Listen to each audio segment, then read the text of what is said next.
Dios le bendiga abundantemente. Es para nosotros un placer poder estar una vez más en nuestro espacio de enseñanza de la palabra, donde cada semana estamos desarrollando el estudio bíblico de uno de los libros de la Biblia. En esta ocasión estamos trabajando ya en su conclusión el libro a los Colosenses. Y damos infinita gracias a Dios porque usted nos ha seguido en cada una de las enseñanzas que hemos estado desarrollando a través de nuestro canal de YouTube, Cristo la Verdad TV, al cual solicitamos se suscriba y dé a la campanita, donde cada semana estamos publicando 2 enseñanzas los días viernes y sábado, que sabemos que son de edificación para la iglesia de Cristo. El día de hoy estamos concluyendo ya el libro a la iglesia de los Colosenses, la parte final del capítulo número 3 y el capítulo número 4, donde da unas consideraciones finales el apóstol Pablo. Estuvimos viendo o exponiendo en las 2 últimas clases acerca de las características de el hombre viejo o la vieja naturaleza y la nueva naturaleza. La palabra de Dios dice en 2 Corintios 5:17, de manera que si alguno está en Cristo, nueva criatura es. Las cosas viejas pasaron, he aquí, todas son hechas nuevas. Entonces, en esa exposición de la palabra a la iglesia de Colosas, el apóstol Pablo empieza a desglosar, a describir cuáles son las características de alguien que está guiado por la vieja naturaleza, así como la nueva naturaleza después que hemos llegado a la vida en Cristo Jesús. ¿Cuáles son las características de una persona en esa nueva naturaleza conforme a Cristo? Y él cierra esta enseñanza hablando acerca de las relaciones interpersonales, específicamente en el sentido de si soy una persona nueva en Cristo, si tengo una nueva naturaleza, ¿cómo deben ser mis relaciones? Entonces el apóstol Pablo empieza a hablar de las relaciones de pareja, relaciones en la crianza entre padres e hijos, las relaciones en nuestro ámbito laboral, relaciones aún en nuestro ámbito ministerial.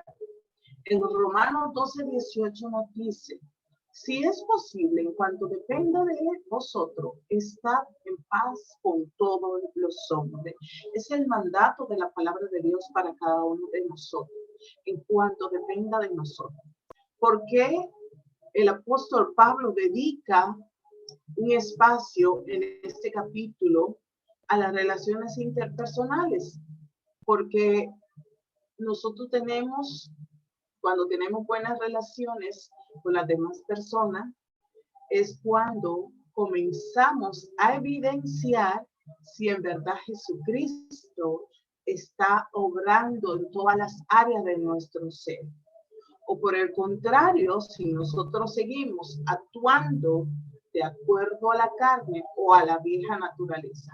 Se evidencia esto en las relaciones. ¿Por qué Pablo quiso traer esta enseñanza y exponerla? Porque no es solamente cuando estamos en oración, estamos en alabanza, estamos en la iglesia, estamos en una comunión con Dios, donde se evidencia que realmente hemos sido transformados en esa nueva creación, cuando se evidencia que estamos caminando y dando testimonio de acuerdo a esa nueva naturaleza, es en las relaciones interpersonales. Por eso él toma un espacio para explicar acerca de cómo deben ser estas relaciones. ¿Cuál es el propósito de Dios en todo esto? El propósito de Dios para con nosotros es que la paz de Dios reine en nuestras relaciones. Por eso al inicio cité esta cita de Romanos 12:18. El propósito eterno de Dios es que nosotros realmente estemos en paz, reine la paz en nuestras relaciones. Y que la paz debe ser lo principal en nuestra relación con Dios, en nuestra relación aún con nosotros mismos, porque resulta que muchas veces no tenemos paz ni con nosotros mismos. Y por supuesto, la paz con las demás personas. Ese grado de armonía interior es posible tenerlo con nuestro Hacedor, y eso se logró a través de lo que hizo Jesucristo. Cuando en Romanos 5:10 nos dice, porque si siendo enemigos fuimos reconciliados con Dios por la muerte de su Hijo, mucho más estando reconciliados seremos salvos. Entonces, la armonía principal que debe haber en nuestra relación es esa armonía interior y esa relación con nuestro Hacedor, con nuestro Dios. Entonces, nosotros estábamos distanciados del Padre, pero el sacrificio de su Hijo amado eliminó la brecha que nos separaba de Dios. ¿Y qué hizo esto? Trajo paz entre Dios y nosotros. Y es una paz que es real y que no depende de nosotros, sino que Dios lo quiso así. Entonces, podemos experimentarla cada día en nuestras vidas, porque no es de nosotros, sino que Él nos ha dado esta paz. Entonces, significa que no hay nada que nos acuse, que no hay nada que se convierta en una carga en nuestro corazón, que no hay nada que nos señale, que nos culpabilice, porque Dios ya nos perdonó y estamos en paz con Él. Entonces, lo hizo por amor, y asimismo nosotros debemos perdonarnos a nosotros mismos y mantener una relación de perdón y de paz para con nuestros prójimos. El apóstol Pablo, entonces, en el versículo 18 de Colosenses 3, empieza a hablar de las relaciones en cuanto al matrimonio.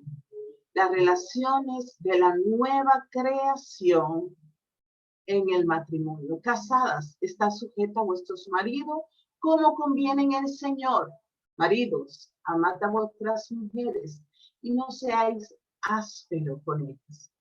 Entonces, cuando habla de esta sujeción, se está refiriendo o está tomando una palabra que se usaba para todo lo que es el lenguaje militar. Literalmente, estar sujeto a estar sometido bajo un rango. Habla de la forma en que un ejército se organiza, de los diferentes rangos, desde general, coronel, comandante, capitán, sargento, soldado. Hay niveles de rango y hay una obligación de respetar aquellos que están en un rango superior.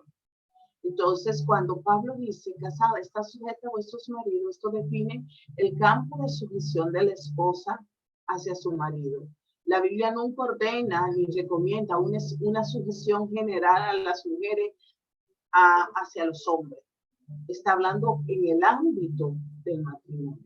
Es ordenado únicamente en el ámbito del hogar y de la iglesia.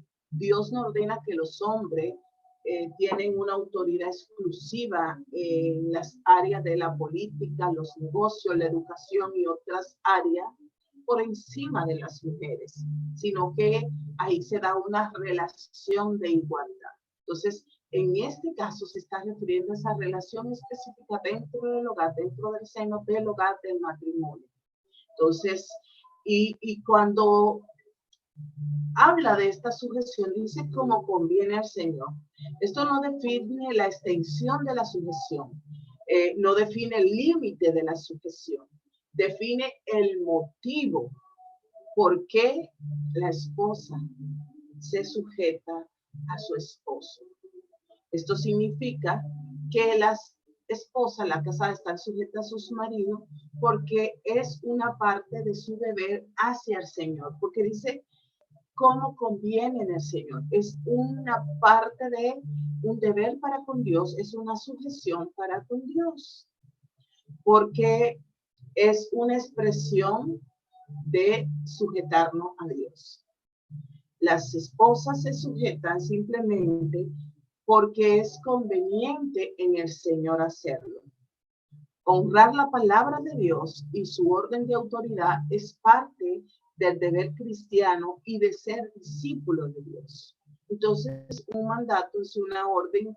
Hay muchas enseñanzas que muchas veces se salen de contexto acerca de estos versículos, de esta declaración que hace el apóstol Pablo. Pero está hablando específicamente personas que han nacido de nuevo, que están caminando de acuerdo a la nueva naturaleza. Recordemos que en los primeros capítulos el apóstol Pablo habló de esas características específicas en las cuales han involucrado a la persona que está aún unido a esa vieja naturaleza y está dominado por la vieja naturaleza. Y luego habla de la característica de misericordia, de amor, de benignidad, de bondad, las virtudes que hay en una persona que ha nacido de nuevo. Entonces, en ese contexto es que empieza a hablar de estas relaciones interpersonales sanas. Entonces se va a entender en este contexto qué es el mensaje que Dios quiere dar a cada pareja en cuanto a lo que es este mandato de la sujeción. Hay un mandato hacia la esposa, hay un mandato hacia el esposo. Y lo dejo de hasta acá, de que es honrar a Dios, honrar su palabra y saber que es un orden de autoridad, una orden de autoridad de parte de Dios y el que es un deber cristiano. En cada relación humana, el mandamiento a sujetarse no es absoluto. No es absoluto, porque he escuchado personas indicarle a una mujer en situación de infidelidad, de violencia doméstica, de un sinnúmero de situaciones que laceran la dignidad y la vida aún de la persona, su vida emocional, su vida espiritual, aún su vida física.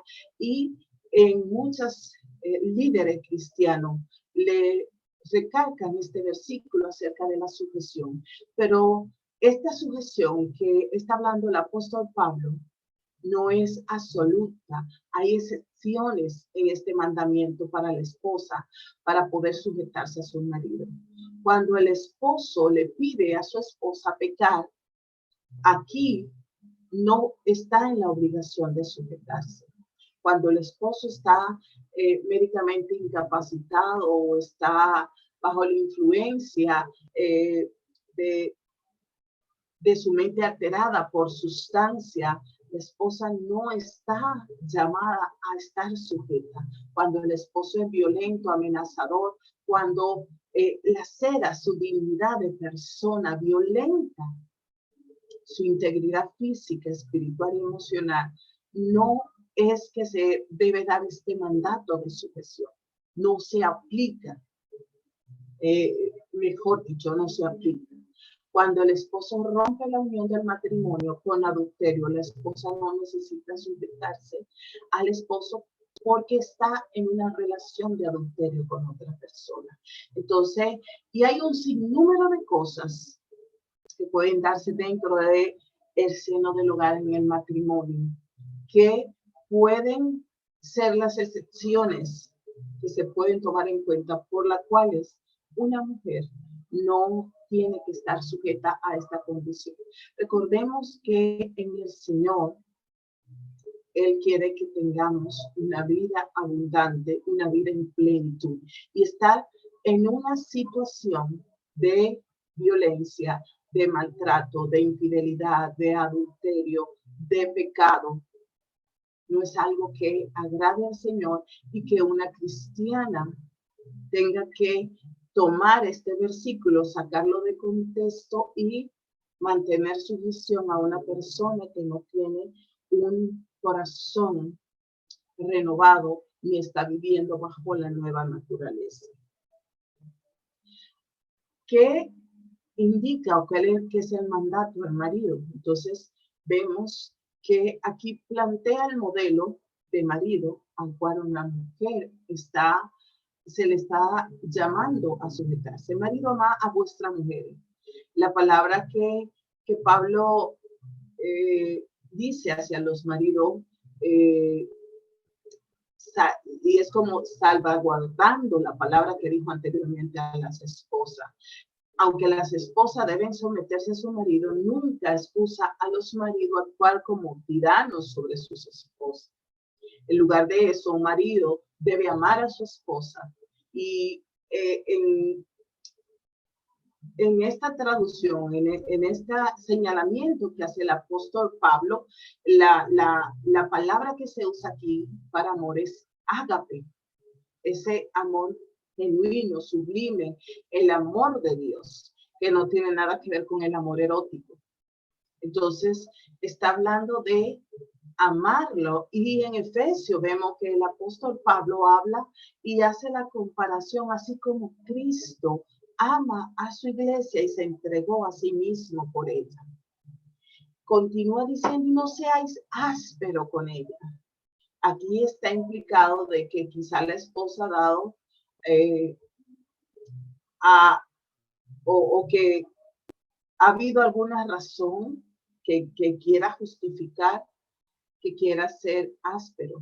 Pero Pablo dice, eso no importa, eso no es excusa. El marido podrá sentirse perfectamente justificado en su actitud fuerte y sin amor hacia su esposa, pero él no está justificado.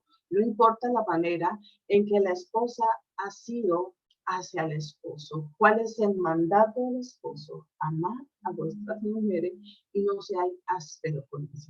Entonces, y el mejor ejemplo de esa relación, como le dije anteriormente, el apóstol Pablo la describe en Efesios, cuando hace la comparación de esta relación de marido y esposa con la iglesia, que es la esposa, y Cristo, que es el esposo. Entonces, así como la relación de Cristo con su iglesia, él hace esta comparación que debe ser y que dice que nadie jamás hace daño a su propia carne. Dice que la purificó y la lavó para entregársela a sí mismo sin mancha y sin arruga, siempre teniendo cuidado de ella, siempre velando por protegerle, cuidarle y no permitir que sea agraviado. Entonces, por eso le decía anteriormente, el mandato de la sumisión va ligado a un marido que ama, respeta y que trata con la mayor delicadeza a su esposa, porque es parte de sí, como plantea la palabra.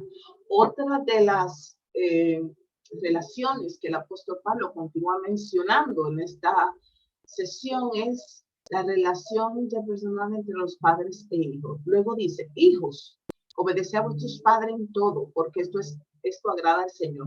Padres, no desaperéis a vuestros hijos, para que no se desaliente. Pablo tiene en mente a los hijos que aún están bajo el techo de sus padres y bajo su autoridad. Para esto, no solamente deben honrar a su padre y a su madre, como en Efesios 2, ellos también deben obedecerlo en todo. Cuando un hijo ha crecido y está fuera de sus padres, ellos ya no están bajo la autoridad y bajo la obligación de obediencia, pero sí están bajo la obligación de honrar a su padre y a su madre. Eso es permanente, eso es para siempre, aunque no esté bajo la autoridad ni esté bajo el mismo techo que los padres. Es un mandato para los hijos. ¿Y por qué dice? Porque esto agrada al Señor. Es una de las razones más importantes por la cual los hijos deben obedecer. Cuando un hijo respeta la autoridad de su padre, Ellos respetan la orden de una autoridad en otras áreas de la vida y también dentro de la iglesia y como parte de esa obediencia también a Dios. En Efesios 2 dice, honra a tu padre y a tu madre, que es el primer mandamiento con promesa para que te vaya bien. Entonces, el mandato para los hijos es honrar, obedecer. Y la razón por qué esto agrada el corazón de Dios y porque va a ser una bendición para la vida de este hijo por siempre. Va a ser una bendición. Dice, para que sean largos tus días sobre la tierra que el Señor tu Dios te da.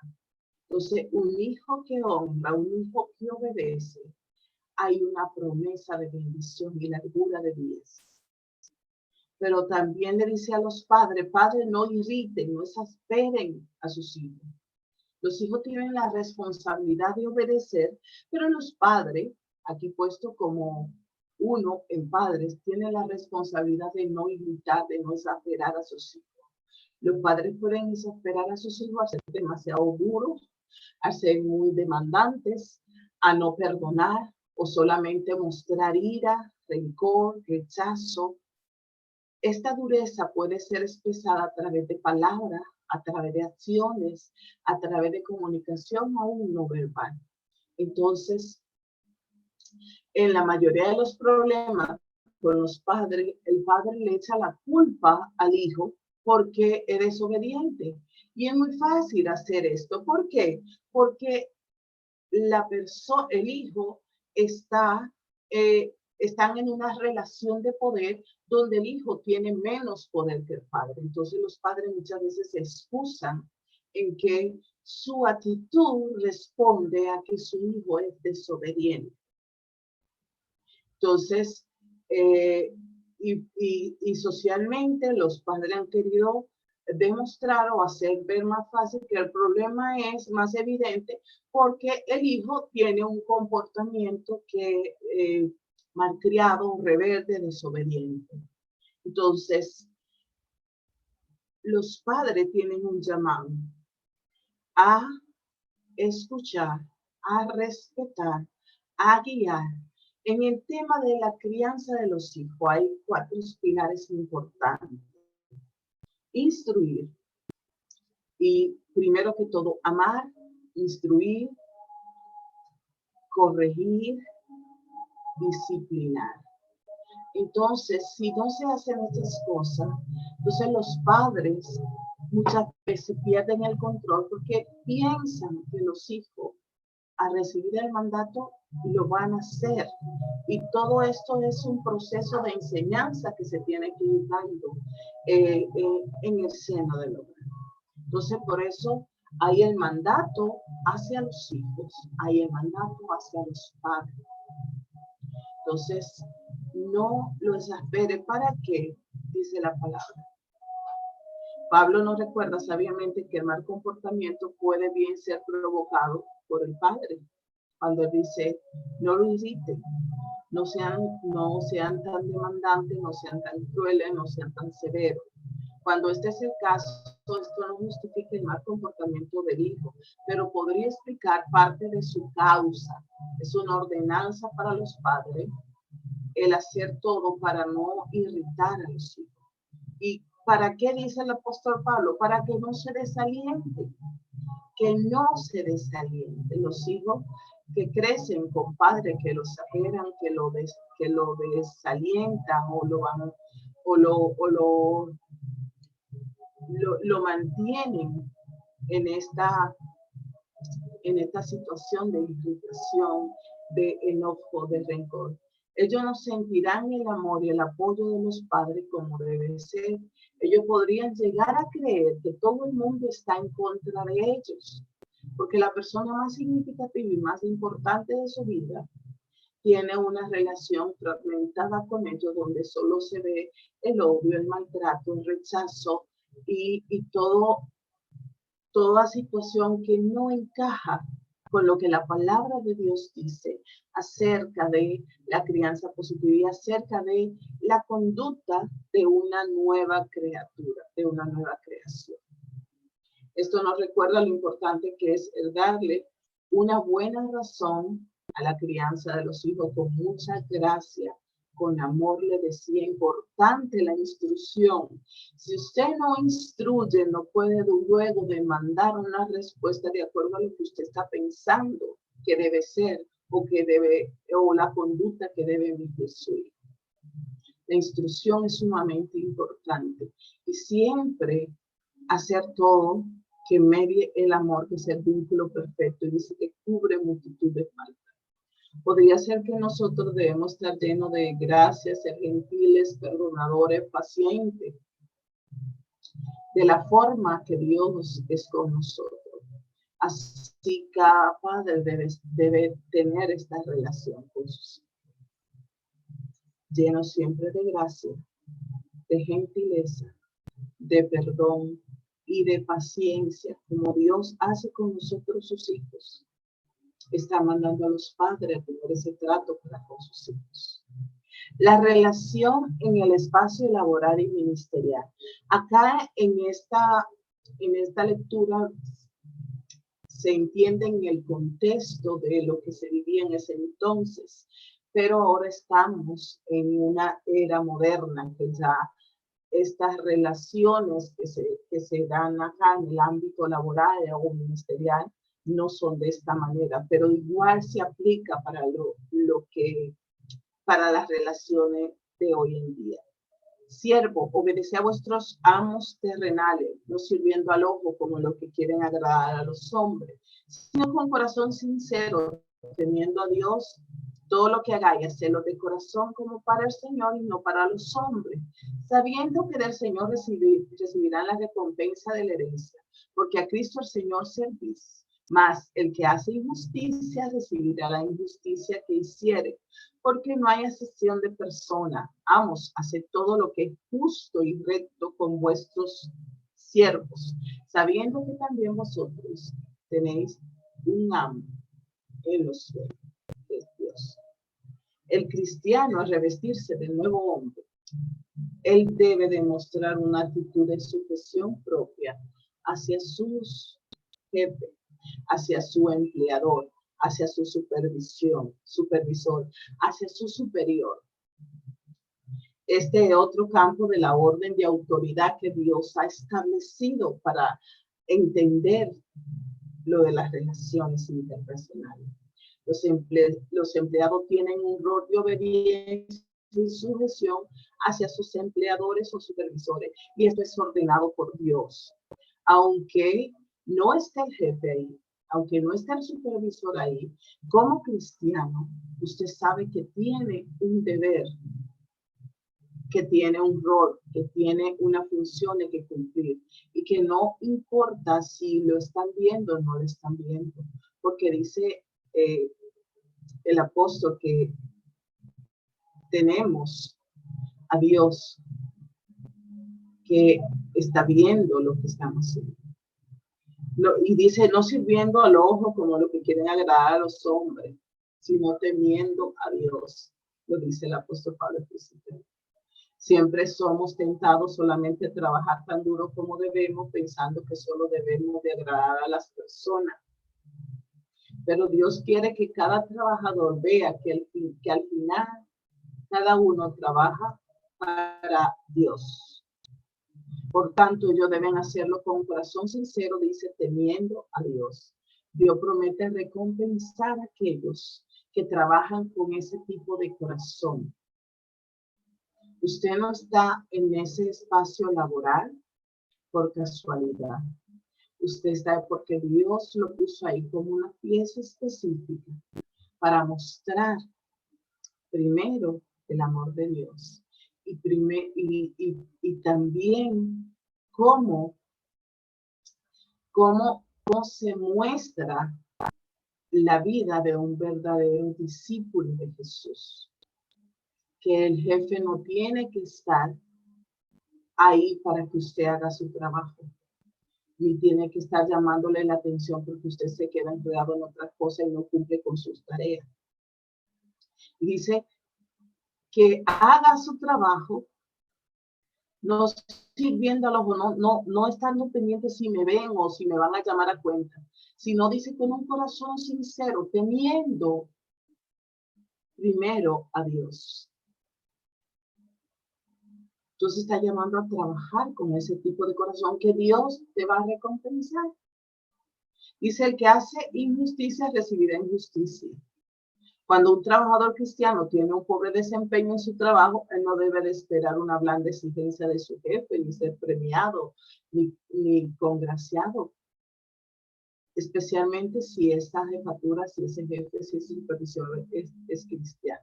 Ser un cristiano nos hace más responsables, no menos responsables, porque estamos dándole cuenta al jefe terrenal, pero tenemos que dar cuenta a nuestro jefe superior, que es Dios. Asimismo, habla a los jefes que sean justos y rectos con sus empleados. Como cristianos que se han revestido del nuevo hombre, dice que deben ser justos hacia aquellos que trabajan para ellos. Es una cosa terrible para un jefe el de hacer trampa o tratar mal a sus trabajadores, y mucho peor para un cristiano hacer esto. Y hay muchas instituciones o organizaciones lideradas por cristianos que no están siendo justos con sus empleados, con sus trabajadores, que no están viendo más allá de la labor que se está desempeñando y simplemente se enfocan en resultado, meta y crecimiento económico, sin importar qué está pasando con el talento humano que tienen a su cargo. Por eso habla de que hace ese llamado de que sean justos y rectos y que tengan en cuenta que cada uno, aunque esté en un puesto de autoridad y de jefatura, hay una autoridad por encima de esta persona, que es Dios. Cuando el apóstol Pablo finaliza esta parte que está en el capítulo 4, versículo 1. Dice, sabiendo que también ustedes tienen un amo en los cielos, hablando en este sentido a los jefes. Los retos en nuestra vida práctica para las relaciones interpersonales.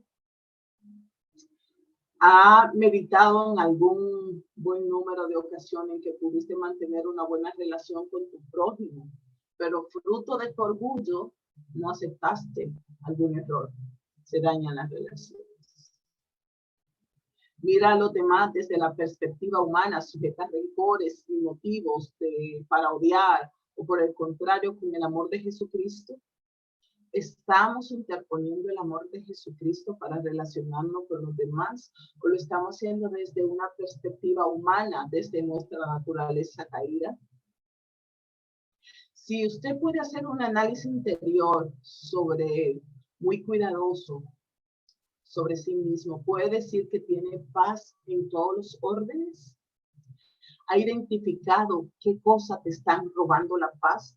¿Tiene esto que ver con alguna situación en tus relaciones interpersonales, con tu pareja, con tus hijos, en tu trabajo, con tus hermanos, en el ámbito, en la iglesia, en el ámbito donde te desempeñas? ¿Has evaluado qué es lo que impide que mantenga unas buenas relaciones interpersonales con tu prójimo? Si usted le cuesta tener relaciones sanas con su prójimo, sobre todo en su círculo familiar, usted ha revisado a la luz de la palabra qué es lo que está pasando. Les recomiendo que vuelvan y revisen las enseñanzas de este capítulo 3 de Colosenses, donde habla cuando estamos guiados por la vieja naturaleza y cuál es nuestra conducta cuando estamos guiados por la nueva naturaleza. Y específicamente esta última parte que habla acerca de esas relaciones interpersonales que debemos nosotros tratar de llevarla de manera sana, como conviene en el Señor, como es digno de un discípulo de Cristo. Concluye el capítulo, o lo voy a dejar hasta acá porque ya lo que sigue del capítulo 4 son recomendaciones y salutaciones finales acerca de cosas muy puntuales para esta iglesia. Entonces el apóstol cierra en el capítulo 2, donde dice: persevera en la oración, velando en ella con toda acción de gracia, orando también al mismo tiempo por nosotros, para que el Señor nos abra puertas para la palabra, a fin de dar a conocer el ministerio de Cristo, por el cual también estoy preso, para que lo manifieste como debo de hablar. Andad sabiamente con los de afuera, redimiendo bien el tiempo, sea vuestra palabra siempre con gracia, sazonada con sal, para que sepáis cómo debéis responder a cada uno. Cierra esta enseñanza dando unas recomendaciones súper importantes y puntuales. Persevera en la oración, velando en todo momento y con acción de gracias. Gracias a Dios por todas las cosas. Orando también por los que están ministrando, por nuestros líderes, por los evangelistas, por los pastores, por los que están llevando la palabra. Orar para que se abran puertas. Hay muchos misioneros que están yendo a los lugares donde el evangelio no ha llegado, que nosotros tenemos la responsabilidad de orar por ellos. Para que Dios abra puertas, para que dice, así como dice el apóstol Pablo, para que se dé a conocer el ministerio de Cristo. Y que Dios le dé a cada uno de esos misioneros, predicadores, pastores, evangelistas, la palabra que debe de hablar para que sea revelada este mensaje al corazón de los oyentes. Dice: anden sabiamente. Una persona que ha nacido de nuevo con esta nueva naturaleza no puede andar como anda lo del mundo. Anda sabiamente, sobre todo con lo de afuera, o sea, que sea luz, que sea testimonio, que puedan señalarte como un modelo a seguir, como discípulo de Cristo. Redimiendo bien el tiempo, o sea, no desperdicie tu tiempo en cosas que no edifican, en cosas que no engrandecen el reino, en cosas que no agradan al corazón de Dios. Y que toda la palabra, todo lo que hables, sea, dice, con gracia, sazonada con sal, para que sepa cómo debe responder cuando reciba la oportunidad de poder dar una respuesta, pedirle a Dios, y que esta palabra que va a salir de tu boca lleve el sazón de la palabra, y que el Señor te dé la sabiduría, lo que debes responder, para que esto sea con gracia y toque el corazón a través del espíritu de la persona que está oyendo. Dios le bendiga abundantemente. Continuamos la próxima semana con otra enseñanza acerca de la palabra del Señor. Hoy concluye este libro de Colosenses. La próxima semana estaremos empezando otro libro. Y no deje de seguirnos en nuestro canal de YouTube, Cristo, la Verdad TV, para que podamos juntos ser edificados, ir creciendo en la palabra, porque es importante que vivamos por la palabra, que permanezcamos en la palabra y que practiquemos la palabra. Dios le bendiga.